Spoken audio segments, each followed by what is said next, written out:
In this video, I'm going to show you how to install and also do it while retaining your data from an old hard drive to a new SSD. So if you have an older laptop or even a desktop, this will work. And let's say you're still running a spinning Rust drive and you want to make the computer much faster.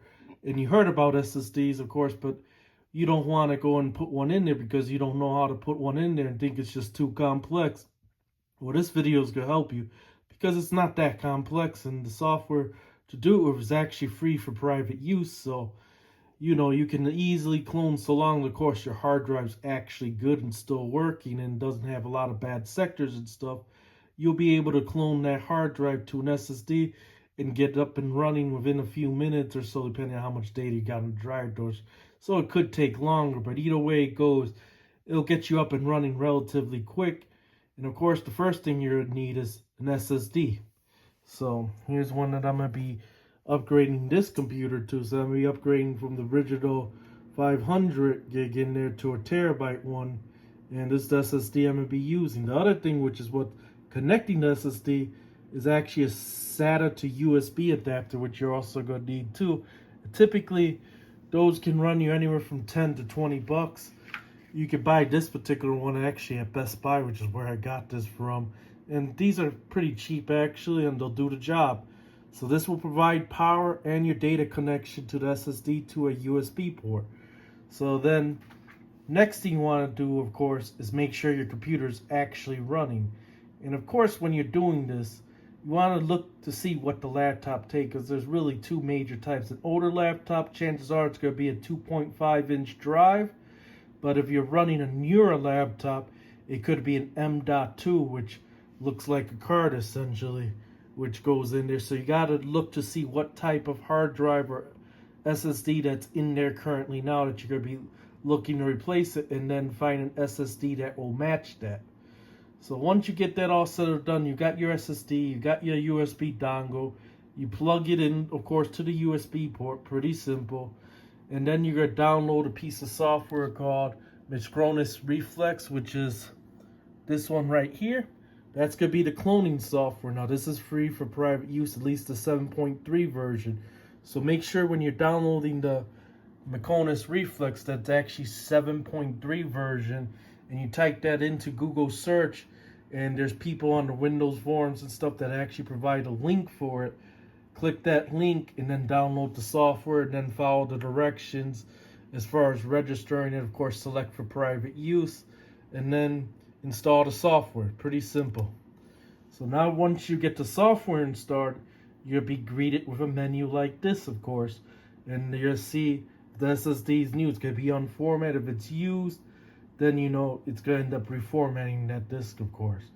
This here is going to be where your data is stored. This is your OS drive essentially right there, and that's the drive you're clone to the new drive, so that way you can have exact copy of what was on originally the hard drive that was installed on the laptop or desktop to your new SSD. So all you're gonna do, pretty simple, you just click this here, clone disk, and of course it's gonna say which disk do you want to clone to. So you click select disk here, it's gonna pop up there.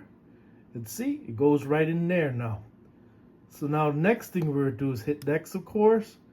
It's going to ask, do you want to get a backup? You could actually skip this step here. It's going to show you what's going to copy and the steps that it's going to do. So, of course, you're going to look at it, of course. See that everything's okay. And then you're going to click finish. Now it's going to say here, do you want to make a backup? No, we don't. We just want to run the backup now. We don't want to save any additional ones. And then we're going to push OK. And then now it's going to start the process. Now this will only work if your hard drive's in good shape and you don't got any bad sectors and stuff on drive, because you do, then it's going to fail. But if your drive's still in good shape, you're going to have to wait probably 15 minutes to half an hour, depending on how much data you have on there. And then it's going to clone it. So I'm going to go ahead and let this continue, and once it's done, I'll be right back, because it does take quite a while to do this. As you can see, it finished the clone process. So once it's finished, all you got to do is just hit OK here. Okay, and then close this out. And then you can shut down the system essentially. So you go ahead and make sure everything's there, which it is, of course. And then you can shut down the system. And if you go and look here, you can see there's the other drive. Now, because I am going to a bigger drive, I am going to have to extend that partition, which I'll show you once I get done installing the drive and everything. But let's just say you're using the same size drive, then you're pretty much done with the cloning process. The only thing you need to do is install the drive pretty much. So of course we're pretty much at least done with this part. Then we'll shut down the system. And once you're done shutting down the system, we'll go ahead and get the laptop ready to install the, take the old hard drive out, and then you put the new SSD in if you're upgrading from a hard drive. So we'll go and give it a second to shut down. And there you go. So we'll go and get the laptop apart and put it in there and see how she works.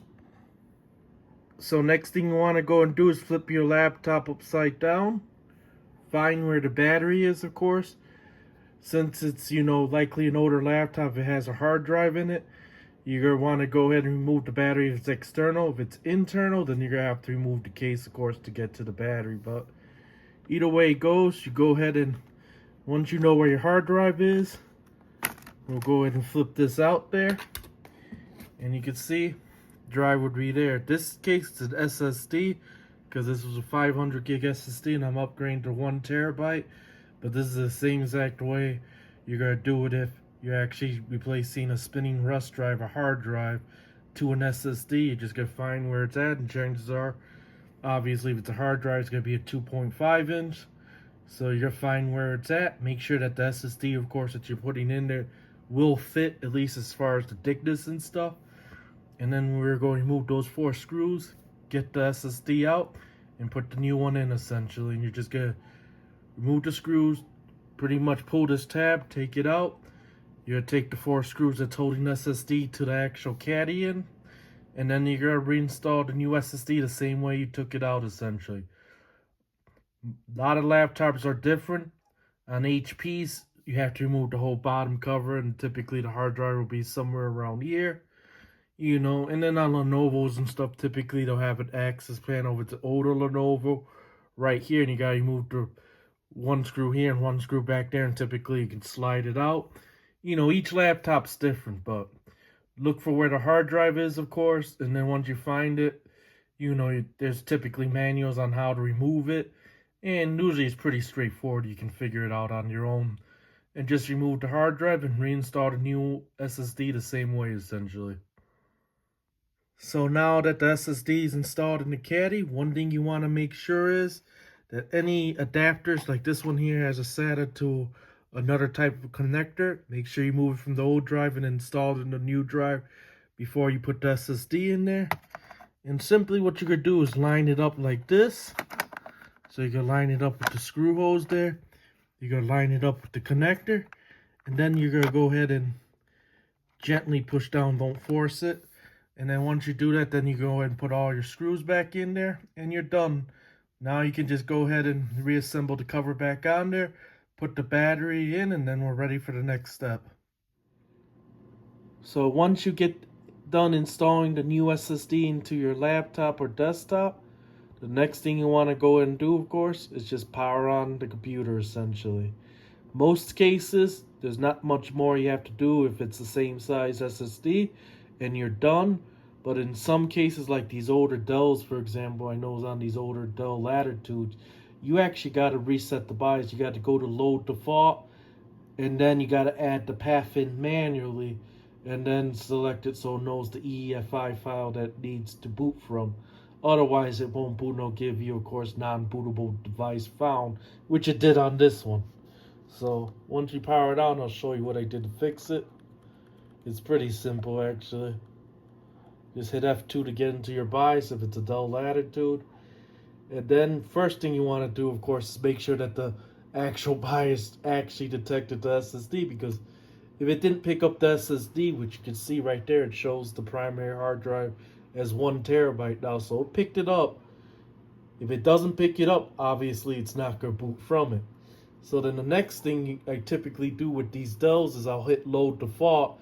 It clears everything out of the BIOS, and then it picks up the new hardware essentially. For some reason on these Dells, when you install, like, let's say another Wi-Fi card or a new hard drive or whatever, they don't tend to like to boot off of it for the first time for some reason. Usually I gotta clear the BIOS, and then, once I clear the BIOS, it picks it up, and then I can be able to do it. It's not just on this particular Dell, it's on a lot of Dell Latitudes. I actually noticed this. They even tell you to actually do that too in the service manual, to actually load defaults anytime you install new hardware. But either way it goes, you go to boot sequence. Obviously, if it's in this mode, you select this mode. If it's in legendary mode, you select legendary mode, and then you pick the hard drive, of course, which to boot off in the boot order and stuff. But in this case, because it's in this mode, what you would have to do if you have to fix it where you cannot find device to boot off of, is you hit view, or actually it's going to be add boot option here. So we'll hit this one right here, and it's going to bring up this menu. And typically what you do is you go here, you go to EFI, you go to Microsoft, you go to boot, and then you're going to see here the boot manager file, which you'll need to boot off. You click that, you click OK, and then you put a name right here and you save it. Since I already have done it, I'm not going to do it again. You can see it's right here, so there's no need to do that. So then once you get done doing it, you apply, and then you exit. Okay, and we should get it to boot up completely, pretty much. So it's going to reset. And you got to give it a second. And then we should boot into Windows now. And you can see there, it's starting right up.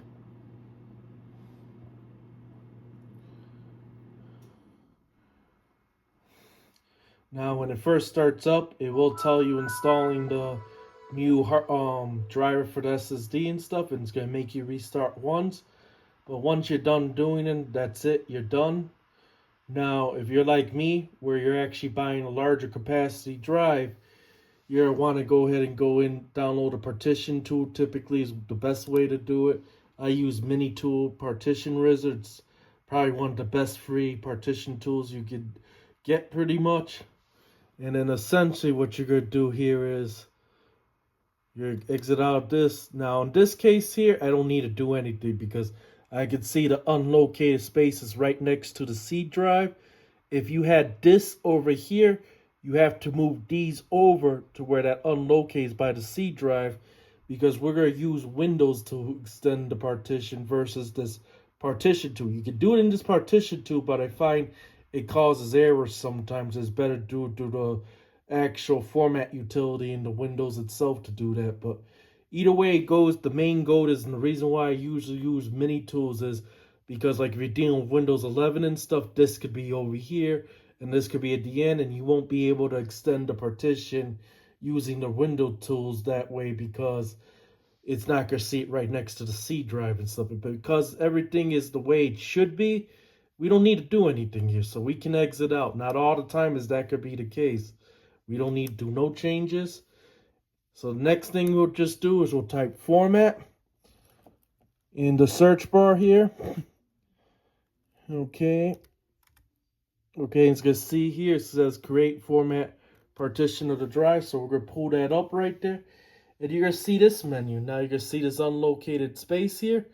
So all we're going to do is click on the C drive. We're going to extend volume.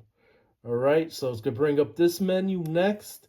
And it's going to show the unlocated spot. We're going to select that. We definitely want to extend it.